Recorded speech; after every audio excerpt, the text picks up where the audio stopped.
Hi అండి అందరికీ welcome back to our channel. ఈరోజు నేను లివర్ కర్రీ చేయబోతున్నాను. సింపుల్గా ఈజీగా చేసేసుకోవచ్చు. ఎలా చేయాలో చెప్తాను చూడండి. ఫస్ట్ స్టవ్ వెలిగించుకొని ఒక బాణీ పెట్టి ఒక 4 పావులు నూనె పోసుకోవాలండి. ఈ బాణీ వేడెక్కాక 4 పావుల నూనె పోసుకొని నూనె వేడెక్కాక ఒక 4 మీడియం సైజులో ఆనియన్స్ కట్ చేసి పెట్టుకున్నానండి. ఆనియన్స్ వేసేసుకుందాం. వేడెక్కాక ఆయిల్ వేడెక్కిన తర్వాత ఇందులో మనము ఆనియన్స్ వేసేసుకుందామండి. ఇలా ఆనియన్స్ వేసేసుకొని ఇట్లా కలిపేసుకొని మంచిగా ఇప్పుడు మగ్గడానికి ఇందులో కొంచెం సాల్ట్ కూడా యాడ్ చేసేసుకుందాం. సాల్ట్ ఎందుకంటే కొంచెము పచ్చివాసన అవి మంచిగా తొందరగా మగ్గుతుంది అనమాట. ఇంకొకటి మనము ఆనియన్స్ కొంచెం ఎక్కువ వేసుకుంటున్నాం కదా, ఆనియన్ కూడా ఒక స్వీట్నెస్ లేకుండా కర్రీ మంచిగా టేస్ట్ రావడానికి ఒక టిప్ అనమాట. బాగుంటుంది, తొందరగా మగ్గుతుంది. ప్లస్ సాల్ట్ వేయడం వల్ల వాటర్ తొందరగా బయటకు వచ్చేసి మగ్గేసి స్వీట్నెస్ అంటే మనకి ఆనియన్ ఉన్న స్వీట్నెస్ అనేది తగ్గుతుంది అనమాట. టేస్ట్ బాగుంటుంది, తొందరగా మగ్గుతుంది కూడా. ఇంకా కొంచెం సాల్ట్ యాడ్ చేస్తున్నానండి మగ్గడానికి.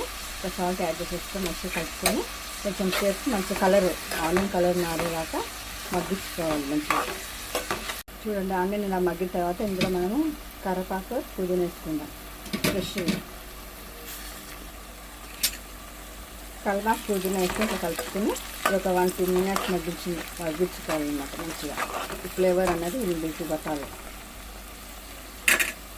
1-2 మినిట్స్ కల్మాకు పుదీనా మగ్గిన తర్వాత అల్లం వెల్లుల్లి పేస్ట్ వేసుకుందాం. ఒక 2 టేబుల్ స్పూన్స్ అట్లా. నాన్ వెజ్ కదా, కొంచెం అల్లం వెల్లుల్లి పేస్ట్ ఎక్కువ వేసుకుంటే బాగుంటుంది ఫ్లేవర్. అల్లం వెల్లుల్లి పేస్ట్ వేసిన తర్వాత మంచిగా పచ్చివాసన మీద కలుపుకోవాలి. ఇక కలుపుకొని ఒక 1-2 మినిట్స్ ఇది మగ్గించిన తర్వాత అప్పుడు మనం ఇందులో పసుపు వేసేసుకుందాం. అల్లం వెల్లుల్లి పేస్ట్ పచ్చివాసన వేదాకా ఫ్రై అయిన తర్వాత ఇందులో కొంచెం పసుపు వేసుకుందాం. పసుపు కూడా ఒక 1-2 మినిట్స్ ఫ్రై చేసుకోవాలి. ఇందులో కలుపుకొని ఫ్రై చేసిన తర్వాత అప్పుడు మనం టమాటా ముక్కలు వేసేసుకుందాం. అల్లం వెల్లుల్లి పేస్ట్ పసుపు మంచి ఫ్రై అయిన తర్వాత ఇప్పుడు టమాటా ముక్కలు వేసేసుకుందాం. ఇందులో ఒక 4 టమాటాలు అన్నమాట, మీడియం సైజు. టమాటా మంచిగా సాఫ్ట్గా అయ్యేదాకా కొంచెం మగ్గించుకోవాలి. ఇదేంటంటే గ్రేవీ కోసం అండి. గ్రేవీ కావాలంటే మనం టమాటాలు వేసుకోక తప్పదు. ఇప్పుడు మామూలుగా కూడా మనం లివర్ ఫ్రై చేసుకోవచ్చు, కర్రీ చేసుకోవచ్చు. కానీ ఇప్పుడు మనకి బగారా రైస్కి కాంబినేషన్ ఇలాగా చేస్తేనే బాగుంటుంది అన్నమాట. న్యాచురల్గా ఉంటుంది, మంచిగా బాగుంటుంది ఇట్లా చేసుకుంటే. చిక్కగా మంచిగా టేస్ట్ కూడా బాగుంటుంది, గ్రేవీ మంచిగా ఉంటుంది అన్నమాట. టమాటా మగ్గిన తర్వాత ఇందులో కొంచెం గ్రేవీ మట్టికి కొంచెం ఉప్పు కారం యాడ్ చేసుకుందాం. ఎందుకంటే ఈ గ్రేవీకి సపరేట్గా కొంచెం అట్లా వేస్తే టేస్ట్ బాగుంటుంది అన్నమాట. ఉప్పు కూడా వేస్తున్నా. గ్రేవీ మట్టుకు వేసేసుకొని కలుపుకోవాలన్నమాట. కలుపుకొని మళ్ళీ మనము ఇది మంచిగా కొంచెం ఉప్పు కారం ఇలా కలిసి మంచిగా ఫ్రై అయిన తర్వాత అప్పుడు మనం ఇందులో లివర్ వేసుకొని కలుపుకుందాం. ఇలా ఉప్పు కారం మంచిగా మిక్సింగ్ అయ్యి మంచి ఫ్రై అయిన తర్వాత ఇప్పుడు ఇందులో లివర్ వేసుకుందాం.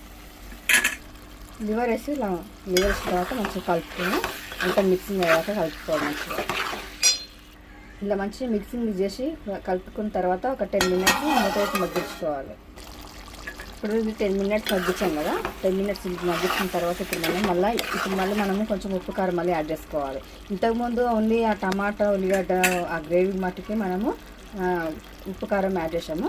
ఇప్పుడు లివర్కి సరిపడా అంటే మంచిగా లివర్కి సరిపడా కూడా వేసేసుకుందాం. ఇప్పుడు మంచిగా మీరు ఎంత స్పైసీ అంటే చూసుకొని వేసుకోండి. ఇంతకుముందు కూడా వేసాను కదా, చూసుకొని మీరు ఎంత స్పైసీ తినగలుగుతారో అంత వేసేసుకొని మంచిగా కరెక్ట్ ఉప్పు కారం వేసేసుకొని కలుపుకో. ఉప్పు కూడా వేస్తున్నానండి. ఒకసారిగా వేసేసి కలుపుకుందాం మంచిగా నీట్గా కలిపి మళ్ళీ ఒక 1-2 మినిట్స్ ఇప్పుడు ఉప్పు కారం కూడా మంచిగా మగ్గాలి కదా, మంచిగా అంతా ఫ్రై అయ్యాలన్నమాట. మంచిగా ఇది అంతా ఫ్రై అయ్యి మంచిగా ఆయిల్ తేలాలి.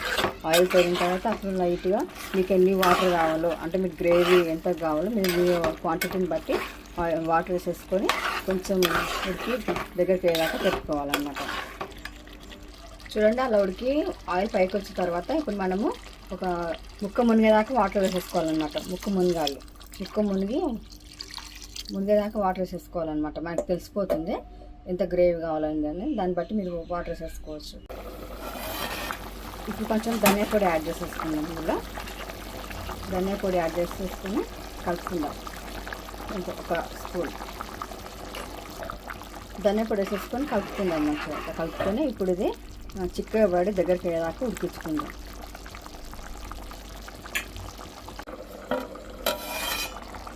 ఇలా కర్రీ అయిన తర్వాత ఇందులో మనం కొంచెం గరం మసాలా యాడ్ చేసుకుందాం. ఒక 2 table spoons garam masala add చేసేసుకొని కొంచెం సేపు మగ్గిద్దాం.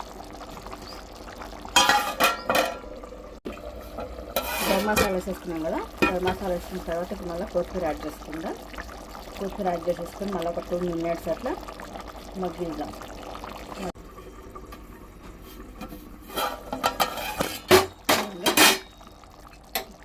గ్రేవీ రెడీ అయిపోయిందండి. కర్రీ రెడీ టు ఈట్ అనమాట. ఇలా ఉంటే చాలు. ఎందుకంటే మనం బగారా రైస్ కాంబినేషన్ కదా, ఇట్లా బాగుంటుంది అనమాట. ఇది ఇంకా దగ్గర చేసుకోవాలనుకో చేసుకోవచ్చు. చపాతీకి, పూరి కూడా బాగుంటుంది. ఇది బగారా రైస్ కాబట్టి నేను ఇలా ఈ క్వాంటిటీ ఇలా ఉండాలన్నమాట.